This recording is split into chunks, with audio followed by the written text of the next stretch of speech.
Hi, my name is Mia and welcome back to my YouTube channel. Next to me, I got our Whippet puppy Leaf, for those of you who follow me for Leaf. Hi. And yeah, in this video, I want to talk you through all the books that I read in January 2025. And it's been quite a few. I have a stack of books right here next to me, which I'm going to talk you through. And I also listened to 2 audiobooks, which I'm going to tell you about. And I will say I read a variety of genres this month, a variety of topics, so hopefully there's something interesting for you in here. And I'm going to start off with some short books, some poetry collections, because one of my goals for this year is to get more into poetry, so please leave your recommendations for me in the comments down below. But yeah, I got 3 books, 3 very different topics, and also 3 very different ratings on my part. Now, keep in mind, all of this is subjective, it's just my opinion, but I'll share my opinion with you. So, first off, we have an incredible book called Trees by Hermann Hesse. And I was a little hesitant picking this up because Hermann Hesse is German, so I would have liked to read it in its original language, but living in America, I can't really get German books very easily. So I picked it up in English and it was still incredible. It's this beautiful collection of poems and prose all around the topic of trees. It also has these beautiful paintings all throughout, so just a very pleasant reading experience, and I found it to be just so wholesome and grounding. This was all put together around 1946, so you get a little bit of a perspective of post World War I in here as well, but they just hold up so beautifully. And if you want a break from life and you want to feel at peace in nature, then this is an amazing collection that I highly recommend you pick up. Alright, next up we have Night Sky with Exit Wounds, and that is just an incredible title. It's written by Ocean Vuong, and I've already read one of his novels, but since he's originally a poet, I was excited to finally pick up one of his poetry collections. And this one is about a lot of topics. It's about the Vietnam War. He is the child of Vietnamese parents, so there's that connection for you. It's about the Vietnam War. It's about love and family, but also loss and heartbreak. Very, very strong topics. And I really enjoyed this poetry collection as well. The only thing that I would take points off for is the writing style, which is quite unique, as you can probably tell by these pages how they are written. They are quite choppy, which takes away from the flow and makes you have to reread the lines the whole time, which that's why it wasn't my favorite collection, but I still would highly recommend it for the topics that are being discussed in here. Alright, moving on to my least favorite poetry collection. It's called Bluets by Maggie Nelson, and this is a poetry and prose collection all around the color blue, which I thought was just a really great idea, but there was really nothing in here for me personally. There's not a single poem that I went and reread. There's nothing that I marked. So I really can say that this was worth my money and time, unfortunately, but maybe you'll feel differently about it. I also don't feel very strongly about the color blue, so maybe that's where I went wrong. I don't know. But here we go. Moving on to another short book. It's called Cold Nights of Childhood by Tessa Özdilü. I probably did not pronounce her name right at all. But this book I was really, really excited for because it's set in Paris, Berlin, and Istanbul, so really, really big European cities, which I was excited for. It talks about I'm just looking at the blurb here because it's actually really well written. So it says, set across the rambling orchards of a childhood in the Turkish provinces and the smoke-filled cafes of European capitals, Cold Nights of Childhood offers a central, unflinching portrayal of a woman's sexual encounters and psychological struggles, staging a clash between unbridled feminine desire and repressive patriarchal society. So yeah, really, really strong topics yet again. I will say I didn't love the first part of the book. It was really well written still, but I would have liked to see more of those cities represented in the writing. It's more so about her own experience than the cities themselves. But the last chapter was absolutely incredible and made up for the whole book, in my opinion. So yeah, I really enjoyed this one. Next up, we got another book centered around the female experience, female life. It's called Breasts and Eggs, and it is set in Japan across several generations, like the female-centered struggles that come with these stages of life. It also talks a lot about poverty, and the reason I picked this up was because I thought the first page was just so incredibly well written. It blew me away. Unfortunately, that did not continue through the first part of the book. It's separated in two parts. And yeah, the first part is centered more around breasts, and the second part is more centered around eggs and fertility. So that's reflected in the title as well.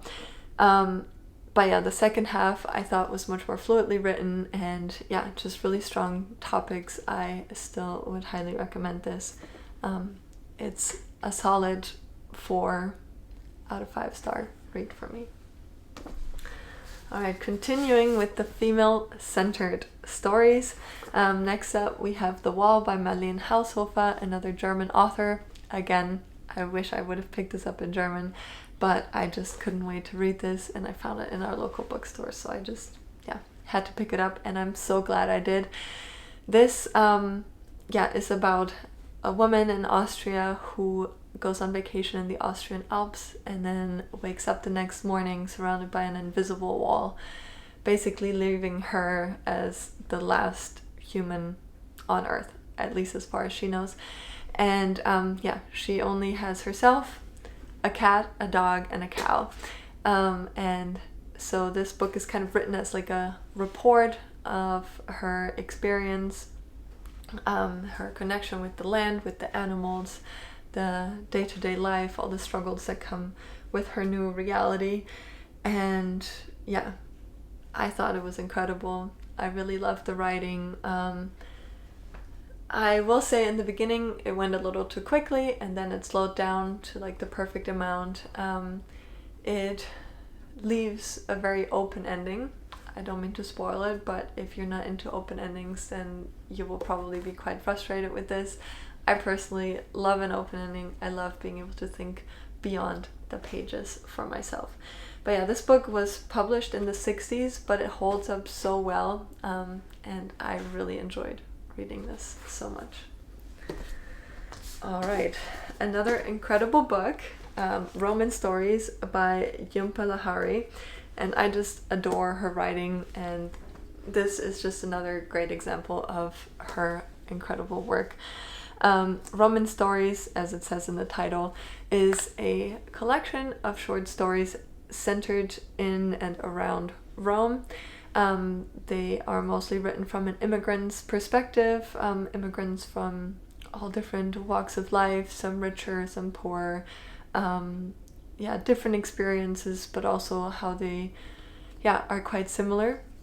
It talks about feeling like you belong in a place or don't belong as an immigrant. I thought this was an incredible book.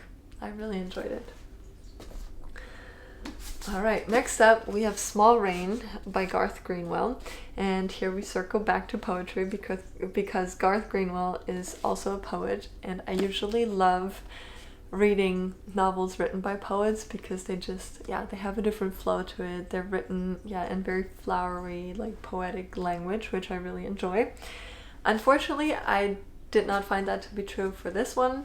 It was still really well written. Yeah, I feel like the pages kind of turned themselves.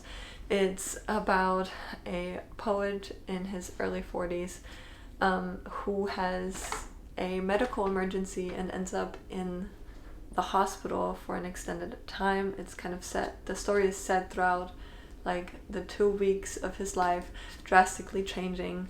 Yeah, how he reflects on this new reality of sickness, of uncertainty.